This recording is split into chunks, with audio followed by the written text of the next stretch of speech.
I mean, I appreciate social media for it has helped me to have a voice, like to share in a very safe environment. So I'm not like, for me, it's like I get overwhelmed with like if the room would be full of people, let's say, or I used to. So social media has been like a good bridge. Yeah. But I'm finding myself now at this moment when, well, a deeper healing needs to happen. I need to let go of these, when you try to learn the bicycle, you have these little helper wheels to let go of them and to come back into like real life connection. I mean, I love online work.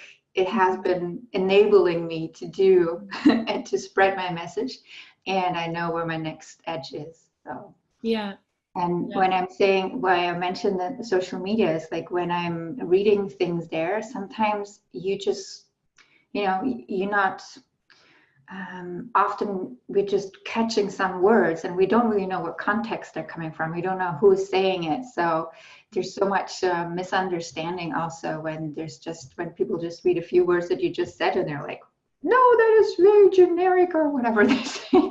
I mean, I feel like that's such a what you mentioned in the beginning, lack of depth, that I'm so craving for and that I feel like I need for healing to happen. Yeah.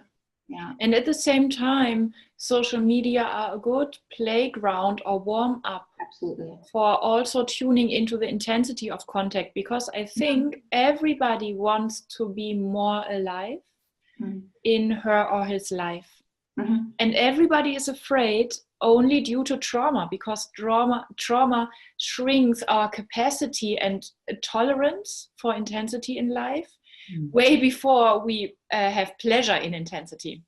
And I think social media give us an opportunity to get in touch with real problems and real issues and real energies, but in a safe distance. So I love this term of safety, because safety is the main ingredient for healing trauma. It's not pushing myself, but having a safe distance.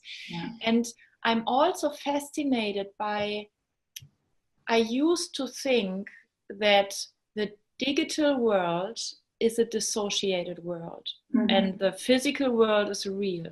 And now, like, I disagree with my former opinion, because I think through social media and the whole internet, we are building right at the moment, everybody with every use and not use of the internet, a collective nervous system.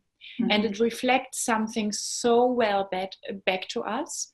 How do we interact? Everybody is a cell in this nervous system. And yes, we have 50% of pornography in the internet, and we have 50% of pornography and close-ups and stress in our own nervous system. There is something so accurate. Without blaming us, there is a deep, like, unconscious attempt of mankind of connecting through social media. Of course, I show my pretty face and I have 5,000 Facebook friends and everything of that is surface. But why? Because I tell the truth. Love me. Let me feel safe with you. And this is so innocent in its core. So there's something where I think our healing capacity of the internet for also individual trauma healing we don't know it yet. We will get to know it. But I think it's a real potential of the internet and of social media.